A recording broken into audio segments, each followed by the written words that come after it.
मंडळी, आपल्या सगळ्यांच्याच आयुष्यात महिलांचं फार मोठं योगदान असतं. त्यामुळे आज आपल्या आयुष्यातल्या सगळ्या महिलांचे मनापासून आभार मानायचे. साध्या सुध्या पद्धतीने नाही, एका कवितेतून. तर या कवितेचं नाव आहे तुला काही कळत नाही.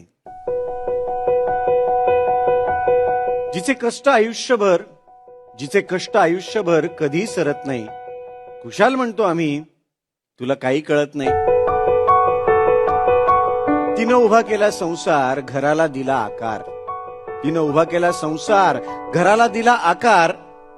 निर्णय घेतो आम्ही, धरला गृहीत तिचा होकार. त्याग तिचा नाही कळला, समृद्ध झाल्या आमच्या दिशा दाही. पण बाई, तुला कशातलं काही कळत नाही. तिनं घर बांधून ठेवलं, शिदोरीचं गाठोडं रांधून ठेवलं. तडा पडलेल्या भिंतींना कष्टानं सांधून ठेवलं. आपण उन्हाळ जगभर फिरतो, ती घराच्या ठाई ठाई. पण बाई, तुला कशातलं काही कळत नाही. आम्ही बोलतो मतदानावर, किती आमदार आणि किती खासदार, कोण कुणाकडे गेल्यावर बनेल कोणतं सरकार. आपल्या खळगीसाठी ती तव्यावर भाकरी फिरवून स्वतः उपाशी राही. पण बाई, तुला कशातलं काही कळत नाही. मर्दानगीचा तोरा, आम्हा नाही कुणाचा डर. किती सहज बोलतो. अरे हिम्मत नाही तर बांगड्या भर. पण ह्याच बांगडीच्या हातानं शिवबा घडवी जिजाई. पण बाई, तुला कशातलं काही कळत नाही. तो जग दुनिया जिंकतो त्याच्या कामानं. घटना लिहून देशाची घडी बसवली भीमानं.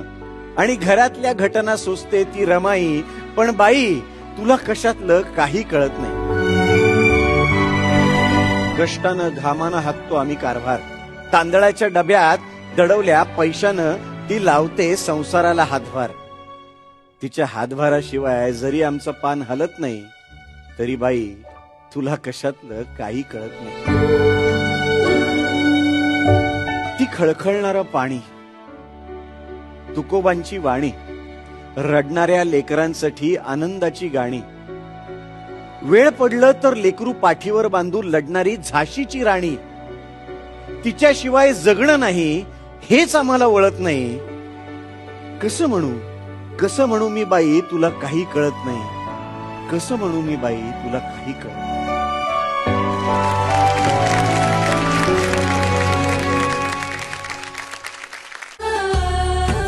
मी मराठी, झी मराठी.